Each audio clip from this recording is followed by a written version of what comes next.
Om Shanti Shanti Shanti. Om Stapakaya cha Dharmasya Sarvadharma Swarupine. Stapakaya cha Dharmasya Sarvadharma Swarupine. Avadara Varishtaya Ramakrishna Te Namah.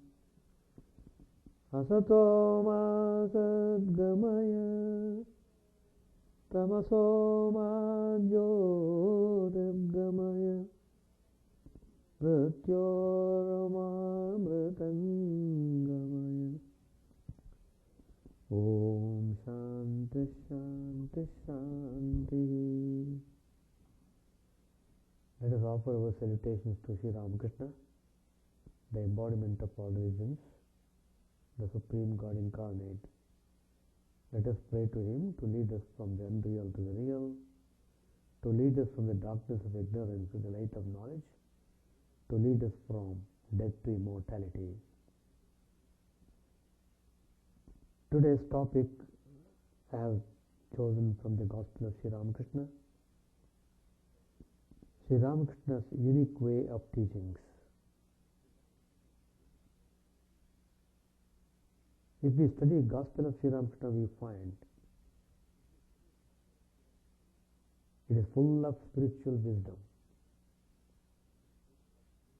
A person who has attained realization acquires spiritual wisdom. Sri Ramakrishna taught many practical teachings in a very simple way, but most effectively. He would sometimes use parables to make the people understand the significance of the spiritual idea. Sri Ramakrishna found people are constantly quarreling in the name of God, claiming supremacy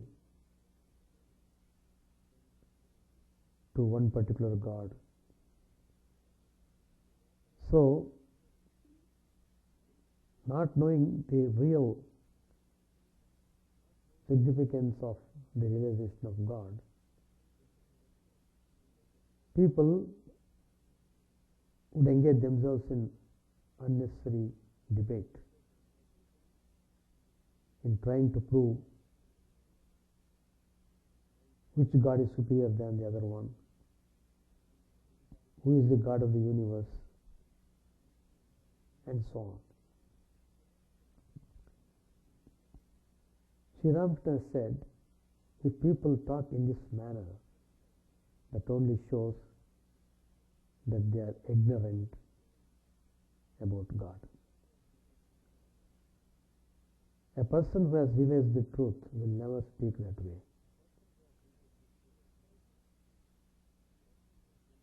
To explain this, Sri Ramakrishna gives the story of elephant and blind people.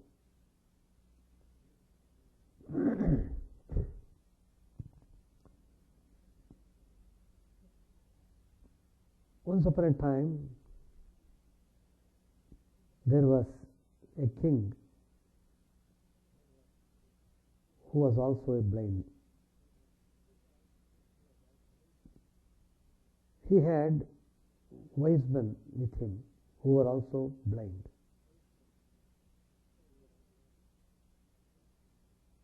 So the situation was like that. Everywhere blindness. One day, an elephant came stumping heavily into the village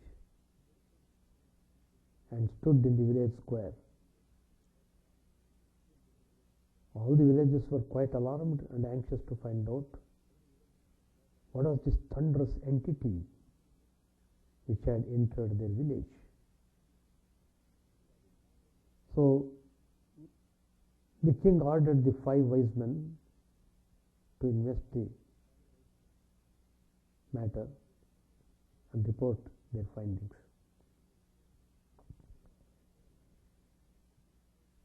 So he told them to investigate the matter. Then each of the 5 wise men approached the elephant. The first came up the elephant's side, and after feeling it, he reported that it was a huge, walking, pulsating wall which had come into the village. The second wise man got hold of one of its legs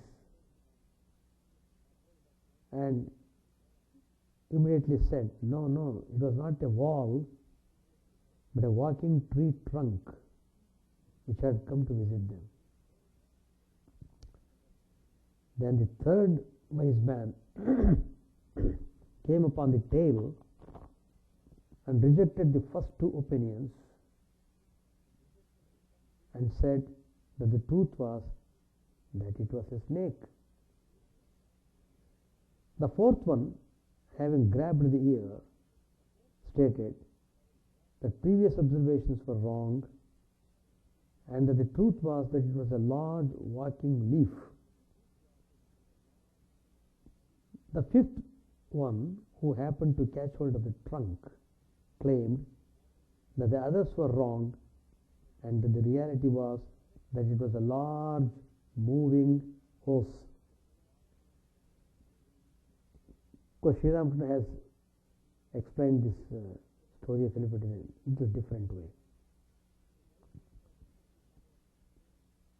The wise men and their respective followers came into intense conflict concerning the reality of what had walked into their village.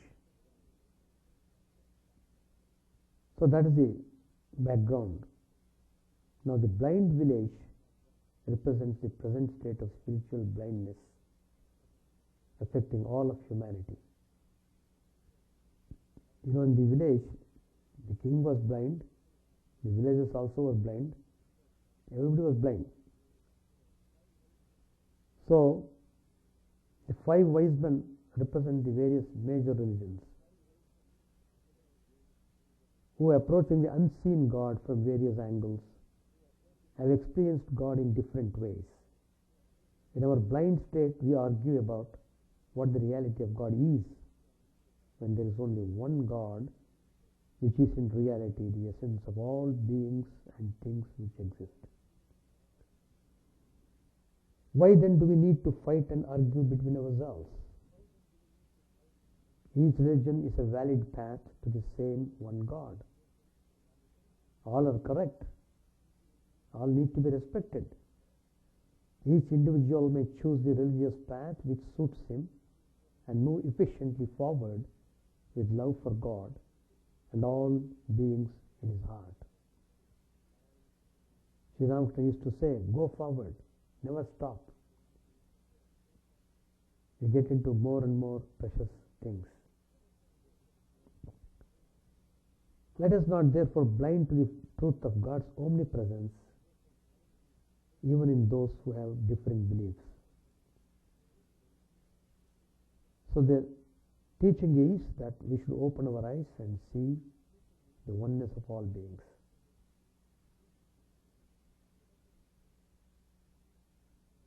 The second story which Sri Ramakrishna would often say, we must protect the spiritual sapling. That means when we decide to take up spiritual life, we should be really very careful in following disciplines and to be very steady and regular in spiritual practices. When we plant a young tree sapling, we need to protect it from the various dangers to its safe survival. One danger is the lack of water. If you don't put water properly, the sapling will die. So we need to see that it is watered frequently until it is able to establish its roots deeply into the earth, ensuring for itself a steady supply of water regardless of external conditions. In the same way, we need to protect our newborn spiritual self from drying up because of a lack of spiritual sustenance. We can do this by keeping company with spiritually oriented persons, to seminars, to retreats, and group gatherings for such purposes. We can also water our inner spiritual sapling through daily prayer, meditation, and reading of spiritual texts. The second danger is that passing goats might eat it. Thus we must erect a temporary fence around the sapling, preventing the goats from eating its tender leaves and shoots. Eventually, however, when the tree has grown larger and its leaves have risen above the level which the goats can reach, we can remove the fence without fear of there being any harm to the tree. Now the tree is not only no longer vulnerable, but it can offer protection to the goats from the hot sun or the rain or snow. The goats now benefit from the tree. In the same way, we must, in the beginning of our spiritual growth process, protect ourselves from the company and contacts with people who are not spiritually oriented, so that we can have the opportunity to develop our inner faith and discipline. That means holy association is extremely important when we are just still too young in spiritual life, just practicing spirituality. We must be very careful about association of the people, because there is every possibility mind gets distracted or tainted by unwanted company. So by avoiding those who are negative towards spiritual values and keeping company with those who embrace those values, we gradually strengthen our spiritual sapling into a full-grown tree which no longer needs any such protection. Now, we can have contact with all types of negative influences without losing our center. Now, like the large tree, we can offer comfort, love and wisdom even to those who previously would have caused us to lose our spiritual center. We need to determine whether we are saplings or trees and act accordingly. God's ways are very mysterious. People who love God intensely and through that love come to know Him intimately don't find His ways so mysterious after all.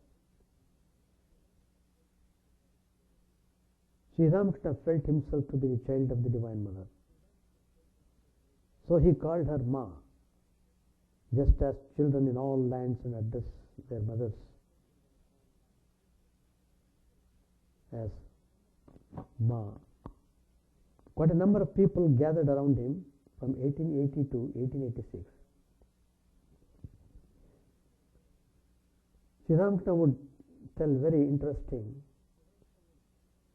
tales and parables to the people who come to him. Once Sri Ramakrishna said, the baby in the family is learning to talk. Mother tries to teach him to call father, papa or daddy. But baby is only a year old and cannot utter fully the word. So it utters only pa, one letter, or da. Now does this make the father angry that his little one cannot yet perfectly pronounce the name? Likewise, God understands our mistakes where He is concerned, and He patiently waits for the unfolding of our understanding. So that's very important. We should be aware of our target, of our goal, and we should practice persistently to reach the goal. Another time, Sri Ramakrishna said, "You have all played hide and seek.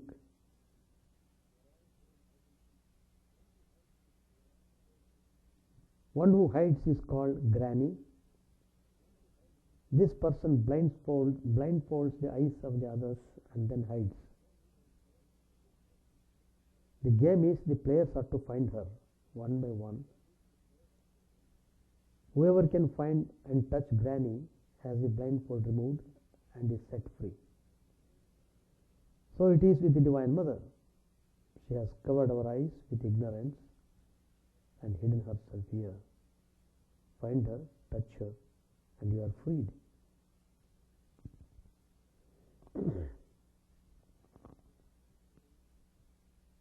Then Sri Ramakrishna said, in olden days, the Indian village hired a night watchman to keep down crime and accidents. He would go around the streets and lanes with a square metal lantern, open only at the front. The watchman could see wherever the lantern cast its light. No rays of light fell on him who carried the lantern. If you wanted to see who the watchman was, you have to ask him to turn the lamp back on his own face. We are all like that. Our eyes, ears, tongue, etc. are all facing outward, looking at and feeling the things of the world. God says, if you want to see me, turn the lamp around. Look within and find the source of all light.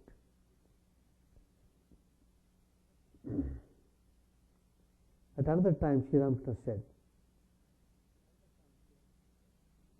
he was telling about simple arithmetic that all of us are very familiar with. Sri Ramakrishna said, if I have 1 and go on adding zeros in front of it, 0 plus 0 plus 0 plus 0, 0, 1, etc., does it become more than 1? It doesn't. But if I put the 1 first and zeros after it, there is 1 plus 0 plus 0 plus 0. The number goes on expanding to infinity. In the same way, the universe is like the first 1. There is something there, and you keep adding things, but you don't get much. While God is like the second 1, put Him first, and only then will all the rest have value. So God should be first, then everything else should be second. Then it works out very well. But in our usual way, the world takes first priority, God takes second. So we are not really experiencing peace or happiness in this world. As long as you put the world first, you will never experience or taste the real happiness. So God must be foremost. That's the important teaching. Another time Sri Ramakrishna said about the dying. D-Y-E-I-N-G, dyeing.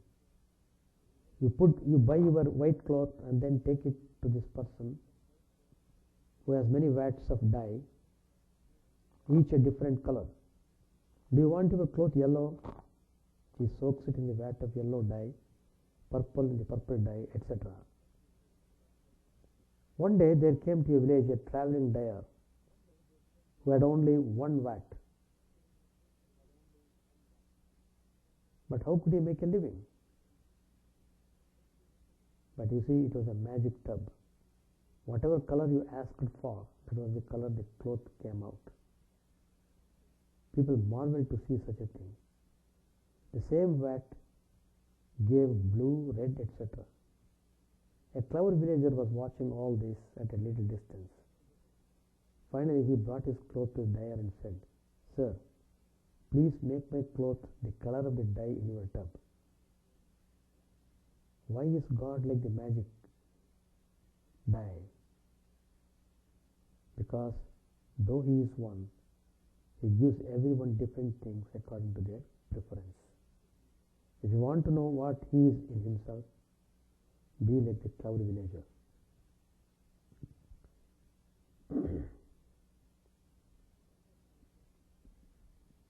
At another time, Sri Ramakrishna said, there was a little park where people would come and sit and chat. The path to it lay alongside the forest. On the edge of the path there was a large, well-known tree.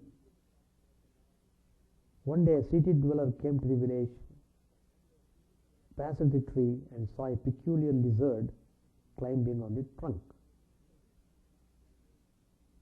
When he reached the park, he told his friends sitting there, "Well, I just saw a cream-colored lizard on that old tree." Immediately one person remarked, "Oh, I know that lizard. I have seen it there several times. But it is not cream-colored. It is green." Then there was another fellow who repeated this. No, it is neither green nor any other color, nor purple. It is yellow. Then others chimed in. "We have seen it. It is lavender." So everyone had a different picture of the lizard. Everyone is explaining the lizard as he saw it. Then what is the truth? It is exactly the color of the lizard. So they decided to go to the tree to find the animal and settle the argument. Under the tree there was a hermit who used to sit there for meditation.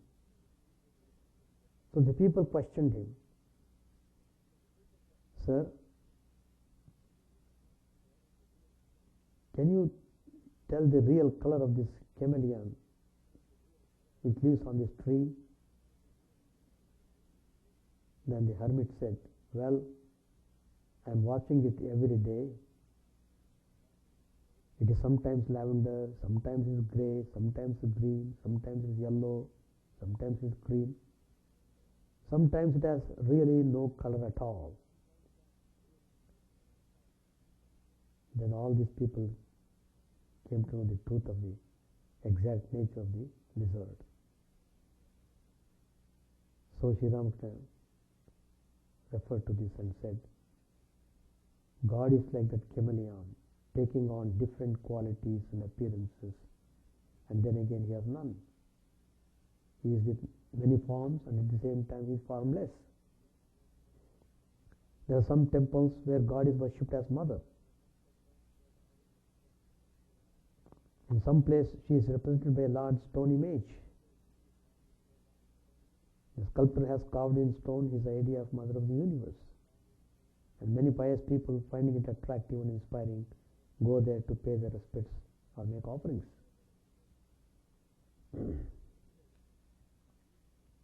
One day, an old monk who used a cane came into the temple.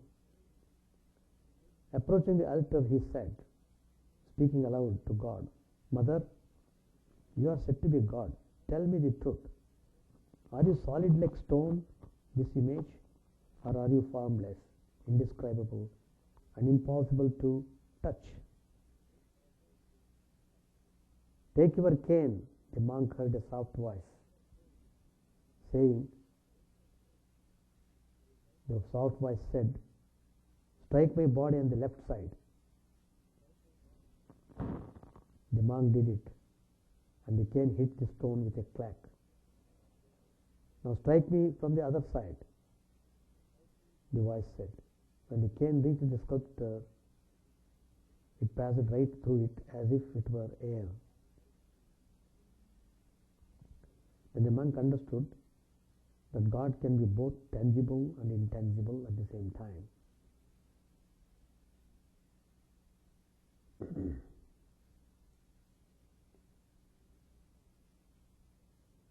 Another time, Sri Ramakrishna said, one person was walking along the side of the river. The washerman had washed the clothes and spread it on the ground. And this man who was walking on the way, he was walking almost closing his eyes. Accidentally, he stepped on some of the clean laundry spread there. And the washermen saw it. Angry, they came to give him a beating. This holy man became very frightened. He earnestly and loudly called on God to come to his help and save him from the washerman's anger. God, who was sitting in conference up in his heaven, heard the saint's cries and went to intervene. But just then the man himself picked up some bricks to throw at his tormentors. So the Lord singly returned to his heavenly seat. Because God found that the man who was seeking help was trying to do himself. So God helps those who do not help themselves. Another time, Sri Ramakrishna told a story from Ramayana. Long time back, there lived in the forest a crow. Its name was Bhushandi. So, Sri Ramchandra was the prince of Ayodhya. Some people had understood that this noble and heroic prince was actually God himself, living on earth as a man, playing out a divine drama. As Sri Ramchandra roamed through forests in search of his wife Janaki, who had been abducted by Ravan,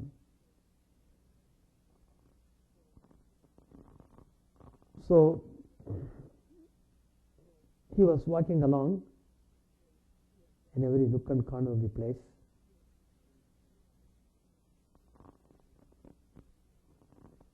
His face shone and his words were blessings.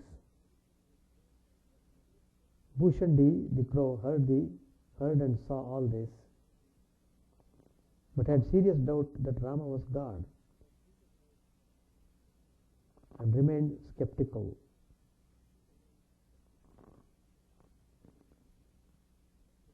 So, one day, in the forest, the crow insulted the prince, maybe just to see what would happen. Rama, a fabulous archer, took after the crow with his bow and arrow. Bhushandi began to soar higher and higher in the sky, because everywhere he looked, he saw Rama coming after him. Beyond the high Himalayas, holding his breath, passing the stratosphere into aerosphere, till life became impossible, he flew and flew, and everywhere there was Rama. Bhushandi plunged again to earth and creeping through the underbrush, tried to evade his pursuer. There too Rama, what to do? Finally, the crow surrendered and laid himself at Rama's feet. Now Rama, being God, could do strange things. He picked up Bhushandi and swallowed him whole. But where do you think the crow found himself? Seated in his own nest on a forest tree. His pride crushed, he now realized that though Rama looked like any other person, he contained in his stomach, so to say, the entire universe. Sky, sun, moon, ocean, rivers, human beings, animals and trees. Why do I call Bhushandi clever? Because he learned this lesson. There's another story. When Sri Ramchandra and his brother Lakshman were in exile, they wandered through the forest to gather food, make new friends for their cause, to ward off possible enemies, and to look for signs of Sita's whereabouts. One day they came to the lake named Pampa. They sometimes bathed here. Hot and tired, they decided to refresh themselves with a bath. On their backs they had their quivers and arrows, and in their hands the heavy bow which served as their trusty weapon. They thrust the ends of their bows into the moist earth at the edge of the lake, and unloading the arrows from their backs, entered the lake. When they had finished with their bath and returned to their belongings, Sri Rama discovered, when he picked up his bow, there was blood on the lower end of it. Look, brother, he said, maybe we have injured some creature. Lakshman dug a bit in the soil where the bow had been struck and found a large bullfrog which was being hurt and dying.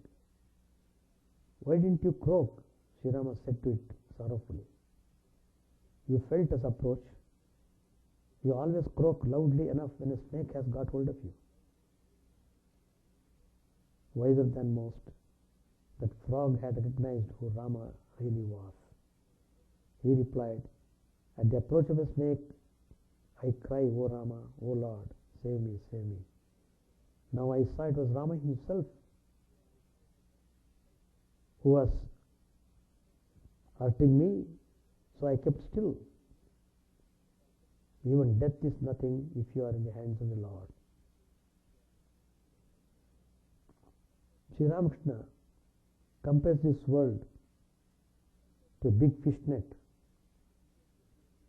The world is like a big fish net that fishermen drag through the water to make their catch. People are the fish, and they get caught, attracted by all the bright and pretty things in the water, and by the flies and baited hooks, often leading them to disaster.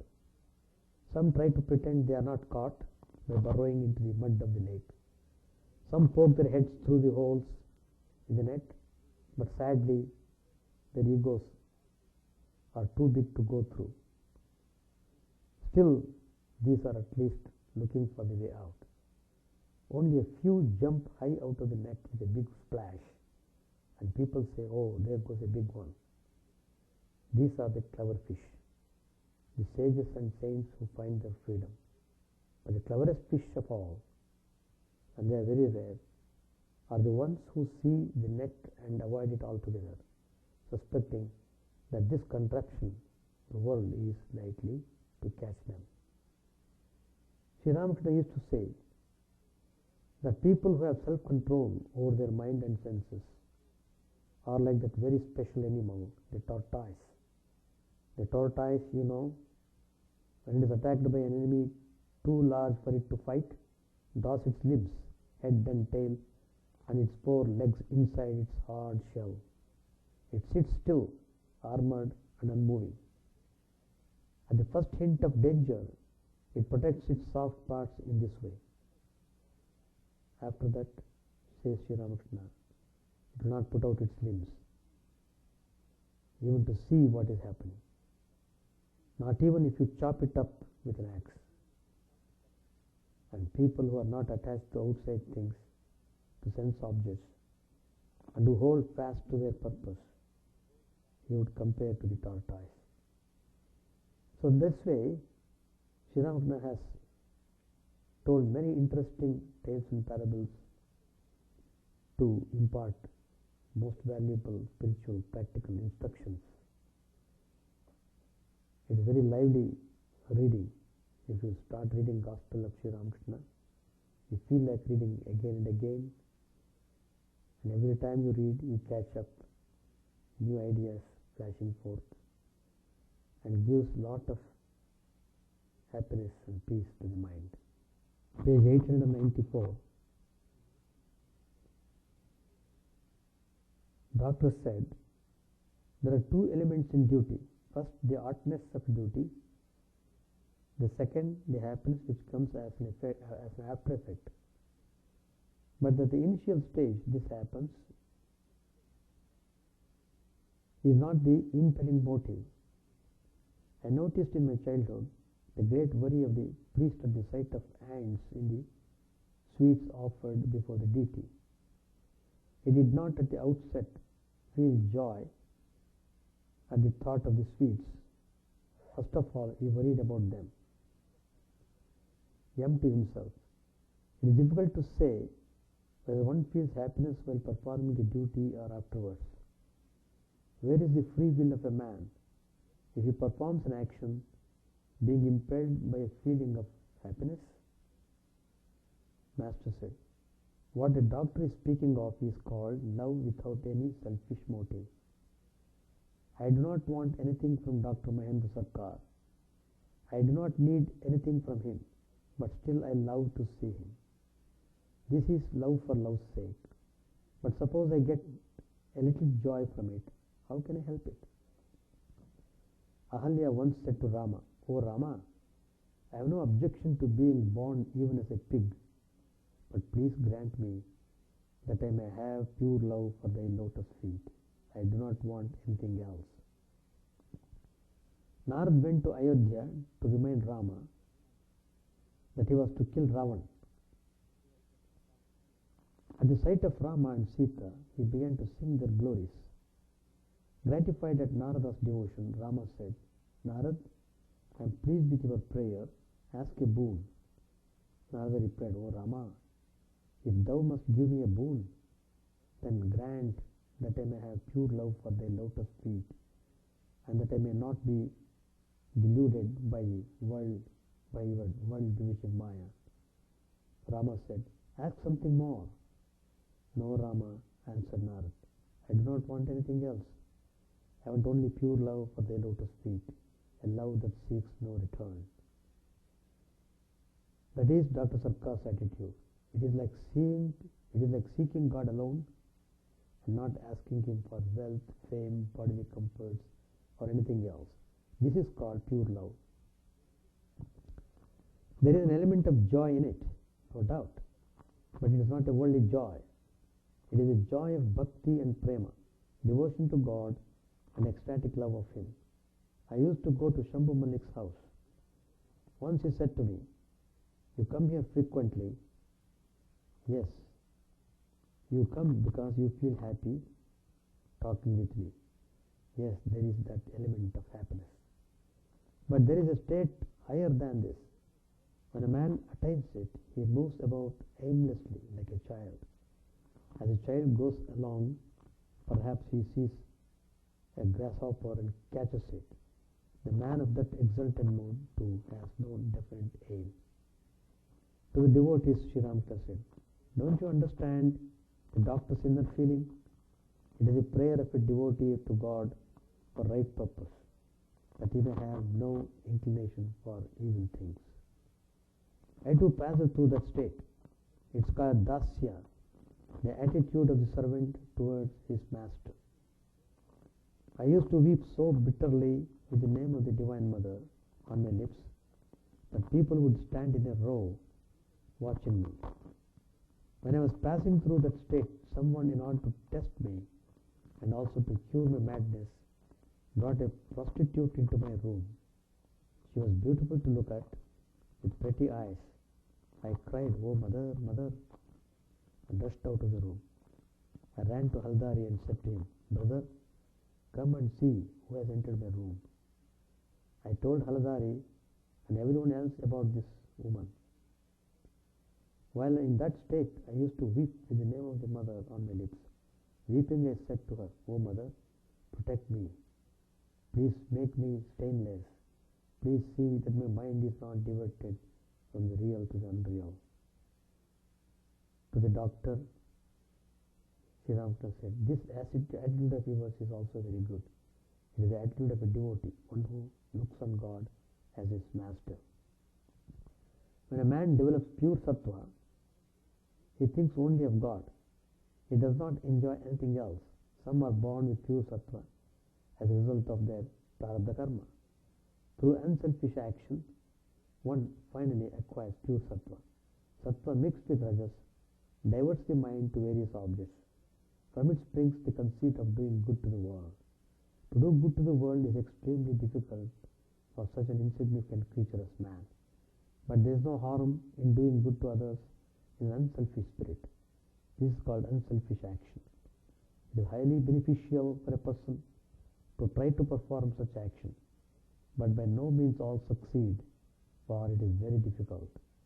Everyone must work. Only one or two can renounce action. Rarely do you find a man who has developed pure sattva. Through disinterested action, sattva mixed with rajas gradually turns into pure sattva. No sooner does a man develop pure sattva than he realizes God through his grace. Ordinary people cannot understand pure sattva. Aim once said to me, "Well, priest, the goal of man's life is to acquire name and fame in the world. Is that true?" You stop here. So many people talk many things about spirituality, about God, but what Sri Ramakrishna says is, there may be infinite views and opinions about God. But even then, we can't say that we have known God fully. Our knowledge is very limited. So it is very difficult to know God thoroughly and completely. And Sri Ramakrishna says, whatever form, whatever view we have about God, have it, pursue it, realize the truth. That's what is important, rather than engaging in useless debates and wasting time. That's all. Anything else to ask for? No questions. Chant the name of the Lord and His glory unceasingly, that the mirror of the heart may be wiped clean and quench that mighty forest fire, worldly lust raging furiously within. O name, stream down in moonlight on the lotus heart, opening its cup to knowledge of thyself, O self, drowned deep in the waves of His bliss, tasting His nectar at every step, bathing in His name, that bath for weary souls. Various are thy names, O Lord. In each and every name thy power resides. No times are set, no rites are needful for chanting of thy name. So vast is thy mercy. How huge then is my wretchedness, who find in this empty life and heart no devotion to thy name. O my mind, be humbler than a blade of grass. Be patient and forbearing like a tree. Take no honor to thyself, give honor to all. Chant unceasingly the name of the Lord. O Lord of the soul, O Lord and soul of the universe, mine is no prayer for wealth or retinue. The playthings of lust are the toys of fame. As many times as I may be reborn, grant me, O Lord, a steadfast love for thee. A drowning man in this world's fearful ocean is thy servant, O sweet one. In thy mercy consider him as dust beneath thy feet. Ah, how I long for the day when an instant's separation from thee, O Lord, will be as 1,000 years, when my heart burns away with its desire, and the world without thee is a heartless void. Prostrate at thy feet let me be in unwavering devotion, neither imploring the embrace of thine arms, nor bewailing the withdrawal of thy presence, though it tears my soul asunder. O thou who stillest the hearts of thy devotees, do with me what thou wilt, for thou art my heart's beloved, thou and thou alone. O Lord, lead us from the unreal to the real. Lead us from darkness to light, and lead us from death to immortality. May all be free from dangers. May all realize what is good. May all be actuated by noble thoughts. May all rejoice everywhere. May all be happy. May all be free from disease. May all realize what is good. May none be subject to misery.